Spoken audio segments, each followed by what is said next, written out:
ब्रह्मसमिद्धवत्याहुतीना राजाधिराजाय प्रसह्य साहिरे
कमलाकुचूचुककुङ्कुमतो नियतारुणितातुलनीलतनो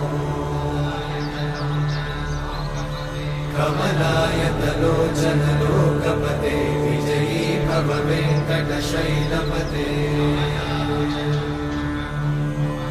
कमलाकुचूचुककुङ्कुमतो नियतारुणितातुलनीलतनो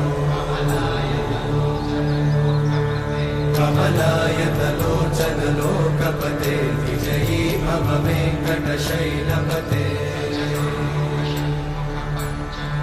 स चतुर्मुख षण्मुख पञ्चमुख प्रमुखाखिल दैवतमौळिमणे शरणागत वत्सल सारनिधे परिपालय मां वृषशैलपते अतिवेलतया तव दुर्विषहैरनुवेलकृतैरपराधशतैः विना वेङ्कटेशं ननाथो ननाथः सदा वेङ्कटेशं स्मरामि स्मरामि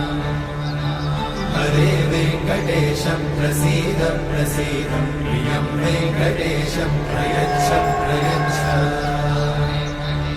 विना वेङ्कटेशं ननाथो ननाथः सदा वेङ्कटेशं स्मरामि स्मरामि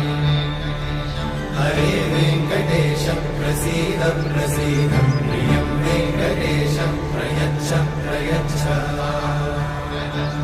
अहं दूरतस्ते पदाम्भोजयुग्मप्रणामेच्छया गद्य सेवां करोमि सकृत्सेवया नित्यसेवाफलं त्वं प्रयच्छ प्रयच्छ प्रभो वेङ्कटेश।